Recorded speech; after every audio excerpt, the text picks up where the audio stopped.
Hey everyone, in this video we're going to take a look at a short Latin story called The Innocent Trumpeter.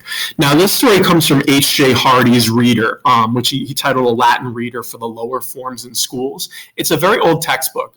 It's not really a textbook actually, it is a reader. So it's just a collection of short Latin stories that in Hardy's mind were aimed at what he calls the lower forms in schools. I would say, at least for my classes, this would probably be an intermediate level, only because it does mix some subjunctive and a gerund in there, which we don't usually see in the lower levels of Latin in my class anyway.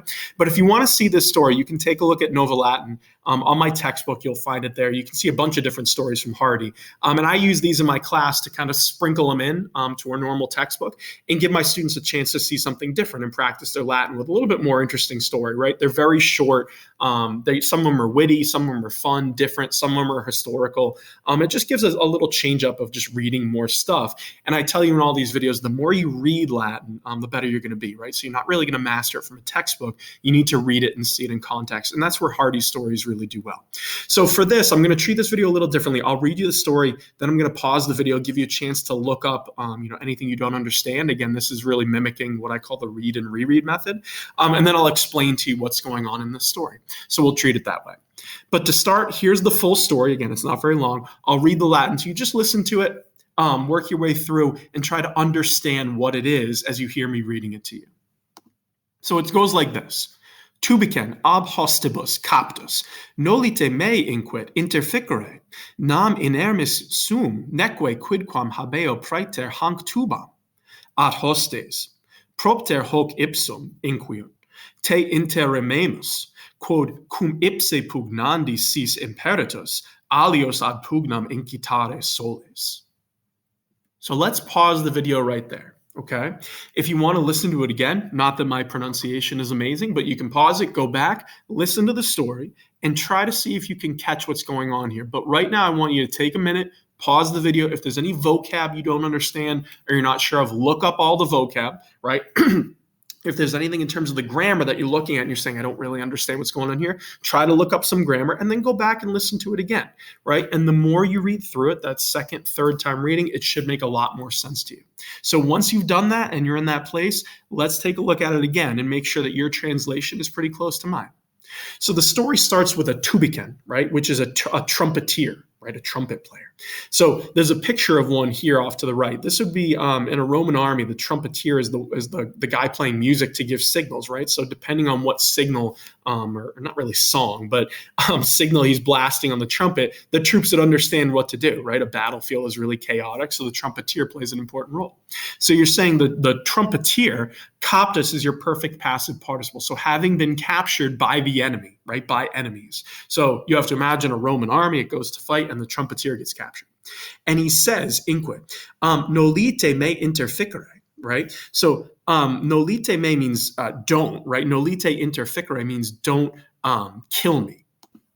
And this is just the negative command, right? The imperative. And it's plural. You can tell by the nolite because he's talking to more than one enemy, right? The hostibus is plural. So there's more than one person who he's talking to. He says, don't kill me, right? It's a command. Hey, don't do this. He says, for, nam, right? For, sum inermis, I am unarmed, right? He says, I don't have any weapons. So he's like, I'm just the trumpeter, right? So I'm unarmed and I have habeo, right? Or I don't have technically neque habe. He says, I don't have quidquam. I don't have anything praeter except for hanc tubam, for my trumpet, this trumpet, right? So he says, I'm unarmed. Don't kill me. I don't have anything except this trumpet. Okay. This is why he's called the innocent trumpeter. But now we have the response. So you have ad hostes, but the enemies, they inquiut, they said, propter hoc ipsa means on account of this thing. Right? Or this itself, you might say. It's almost like saying for this reason itself. Interrememus, we will kill te, you. So he says, it's precisely because of your trumpet that we're going to kill you. Because now you have this cum clause going with a subjunctive. This is what we call the concessive cum clause, right? So you want to translate it as although. So it's saying, although you yourself, right, ipse, the cis there is the subjunctive form of esse. So he's saying, or they're saying, although you yourself are imperatus, unskilled, Pugnandi is your gerund there. So unskilled of fighting is literally what it says. It means you don't fight, right? You're not a fighter. So although you yourself are unskilled of fighting, soles incitare, here we have a complementary infinitive. You are accustomed, soles, to urging on, incitare, right? You are accustomed to urging on or to inciting alios, others, ad pugnam, to battle. So this is the witty response of the soldiers. The trumpeter says, "Don't kill me, I'm unarmed." And they say, the trumpeter says, "I only have my tuba." And they respond by saying, "That's exactly why we're going to kill you. Because even though he doesn't fight, he's the guy sending other men to go fight," right? So this is an interesting little question that Hardy's posing here. Is the trumpeter guilty or innocent, right? He's technically not fighting, but his trumpet playing does send other men to battle, and a lot of people die. That's the interesting question that's being posed here, right? Something to think about whenever you study Roman battles and kind of who's in the army. Okay.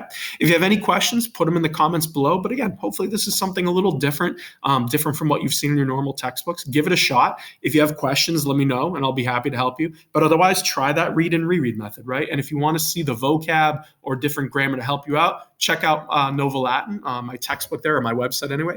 I'll put some stuff to help you. But otherwise, keep at it and just try to keep reading it until it makes sense. Once you can read this without a vocab or a grammar help, you know that you're in a pretty good place. And hopefully it's another chance to, again, practice your Latin in something you haven't seen before.